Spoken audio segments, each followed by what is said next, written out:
Olá, meu nome é Edson Gonçalves, eu sou estatístico e estamos aqui em mais uma aula do nosso canal Estatística é Fácil. Tudo bem? Então, hoje a gente vai falar sobre medidas de resumo.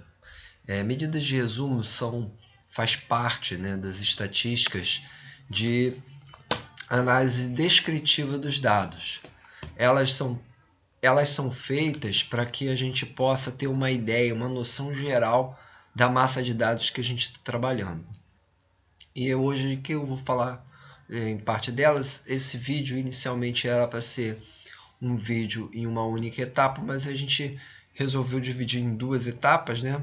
A primeira falando um pouquinho sobre algumas medidas de resumo, e a segunda parte eu vou fazer um exercício prático, ok? Com esse exercício prático eu vou utilizar tanto uma planilha do LibreOffice, como também um software estatístico que é o R, né? Também é um software livre, como o LibreOffice, e está disponível, é só você baixar e instalar no seu computador, ok? Bom, as medidas de resumo, eu vou tirar aqui o meu rosto para a gente poder ver tudo, ok? Isso. As medidas de resumo a gente pode definir como um conjunto, um conjunto de dados. Ela serve para resumir, né, as características gerais, como a gente já havia falado, né? Elas podem ser classificadas de duas maneiras. A gente pode usar medidas de resumo para dar uma ideia, uma noção da posição em que a massa de dados se concentra, né? E também de dispersão, né? No caso das medidas de posição ou localização, né, a gente tem a média, a mediana, a moda. A mediana, ela é também conhecida como segundo quartil. E os quartis, que é uma maneira de você dividir os dados, né, de um quarto em um quarto, você também consegue ter uma noção, né, da posição dos dados com relação a essas posições, né, centrais. Outra medida, além, né, das medidas de posição, a gente tem as medidas de dispersão, que aqui, nesse momento, a gente vai falar sobre a variância e o desvio padrão. Além das medidas de posição e dispersão, para fazer uma estatística descritiva dos dados, a gente tem as tabelas de classe, tabelas de um modo geral, né? Pode ser tabelas de duas entradas também.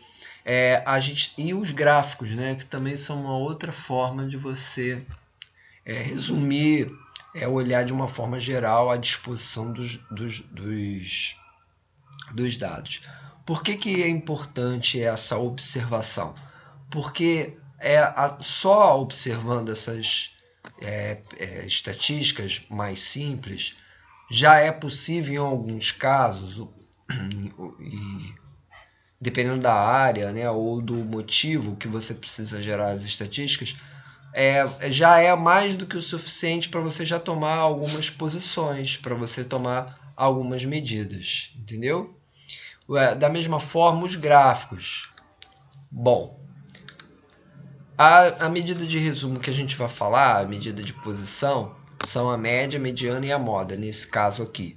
Eu já havia, em vídeo anterior, conceituado a média, né? Já havia falado sobre ela. Como a gente vai fazer um exercício, né, especificamente usando essas medidas de posição, eu estou novamente apresentando aqui a média, né, a fórmula da média.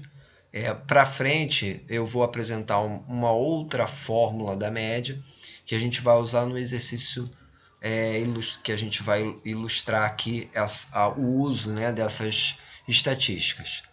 A média ela é uma razão, né, da soma das observações de um conjunto de dados sobre o N, né, que é o total, né, de dados que se apresenta nesse conjunto.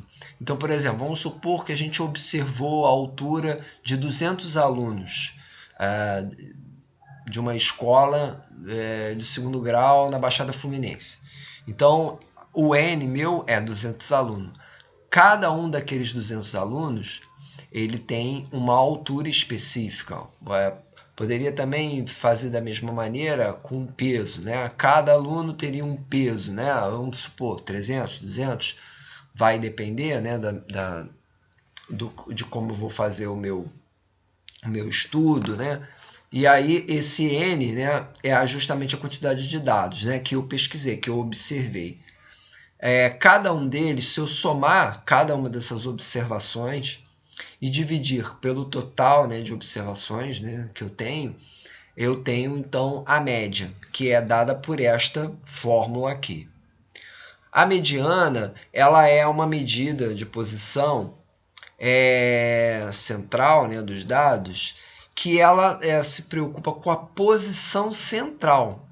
Então, quando eu tenho, por exemplo, lá, vou voltar ao exemplo que eu usei, né, dos 200 alunos. 200 é um número par. Se eu dividir em duas partes, né, eu tenho uma divisão exata, eu tenho para cada parte, né, que eu dividi ali ao meio, né, a minha quantidade de dados, o meu conjunto de dados, eu tenho, nesse caso, 100 observações para cada lado. Como 200, né, como eu falei, é um número par e a divisão é exata, quando eu busco a mediana, eu vou pegar a posição número 25, no caso 50, e a posição 51, se eu tenho 100 dados. Se eu tenho 200, eu vou buscar a posição 100 e 101. E aí faço, né, uma divisão, somo, né, a observação que está nessas duas posições e divido por 2. O valor que eu encontrar é a mediana. Quando eu tenho um N que ele é ímpar, vamos supor, eu tenho lá 149, né? Quando eu divido 149 por 2, não tem uma divisão exata. Ou seja, tem uma posição que é bem central. Então, se eu pegar 149 e dividir por 2, eu tenho lá 74,5, né? Então, a posição de 75 daqueles 149 dados é justamente a mediana. É assim que eu procedo, não é feito um cálculo, né, específico, né, mas só se eu, no caso o N for par, que eu faço aquela média entre as duas posições, né? E aí é fácil de você fazer, né, de observar. Um cuidado que você tem que ter para achar essa mediana é que os dados no qual eu vou extrair a mediana, eles têm que estar em ordem crescente, né? Essas medidas aqui, essas estatísticas, elas são tiradas através de dados quantitativos. Uma característica importante da mediana e da média é que elas se diferenciam por uma qualidade. A média, ela é uma estatística tendenciosa. Por que se diz isso? Porque ela é influenciada muito facilmente por valores extremos, observações extremas. Essas observações extremas na literatura, referente à estatística, análise de dados, é tido como outliers. Os outliers são pontos extremos, pontos que eles se distanciam ou para mais ou para menos da massa de dados. Então, por isso são observações extremas. E a média ela é altamente influenciada por esses valores. Isso causa assim, problemas, né, quando você observa a média, né, porque ela foge um pouco, né, da massa de dados, né, onde estaria a real média, em função dessas observações extremas. Na literatura, né, que fala sobre estatística, análise de dados, modelos lineares, enfim, fala-se muito a respeito dos outliers, como se tratar, como fazer com ele. Não existe assim uma receita de bolo. Eles são uma informação que, dependendo do que se esteja estudando, são importantes, é inerente, né, ao processo, né, que se observa, né, ao fenômeno que se observa. Então, nem sempre dá para você retirar pura e simplesmente um outlier. Às vezes, a presença dele explica muito da situação que se está estudando, né? Então, quem quiser deve buscar aí. Agora, no momento, não tenho nenhum trabalho, né, acadêmico ou mesmo livro que eu possa estar dando aqui como sugerindo, né, para o estudo disso. Mas, enfim, é algo que quem estiver trabalhando com dados deve se ater para esses detalhes dos outliers. A mediana, em contrapartida, diferente da média, né, ela é considerada uma estatística robusta ou resistente. Por que isso? Porque ela não é influenciada, né, pelas observações extremas, pelos outliers. Bom, finalizando, a moda é uma observação em que mais se repete num conjunto de dados. Então, ela repete, você tem lá 30 observações, uma delas repete o mesmo valor, repete em várias observações. Várias vezes é observado o mesmo valor numa massa de dados. Então, a moda é justamente essa observação, né, que se repete com maior frequência. Bom, aqui, com relação à média, as medidas de dispersão, né, a variância e o desvio padrão, a variância eu tenho esta fórmula aqui, né, que é a fórmula mais conhecida, né, ela já diz muito do que se trata a variância, né, é a distância, né, a diferença, a distância das observações, né, lá na massa de dados, para a média daqueles dados. Quando você faz essa operação aqui, dessa diferença, e soma todos os valores encontrados, você vai zerar os seus dados. Por conta disso é que é feito o quadrado. Então, quando você eleva ao quadrado esse valor aqui, porque essa distância, se o xi, né, se a observação i, ela for maior do que a média, esse valor vai dar positivo. Se for menor do que a média, esse valor vai dar negativo. Então, quando você eleva ao quadrado, você automaticamente, todo valor que é multiplicado por ele mesmo duas vezes, né, ele fica, ou seja, que ele é elevado ao quadrado, ele fica positivo, né? E aí essa soma aqui, né, com o total dessa soma, ele é dividido, é feito uma média, é dividido pelo número de observações. Mais para frente, esta variância aqui, essa fórmula, ela sofre, vão ter questões, né, que eu vou colocar em vídeos futuros, falando a respeito de modelos lineares, em que esse N aqui ele sofre uma alteração. E aí mais para frente a gente vai falar a respeito disso. O desvio padrão, ele nada mais é do que pegar o valor da variância e tirar sua raiz quadrada. Por que é feito isso, né? A variância, o desvio padrão, são medidas, né, de dispersão, né, em que você observa o erro, o quanto há de desvio, né, o quanto há de erro. Então, por exemplo, o ideal seria que todos ficassem na média, né? A média é o objetivo de uma produção.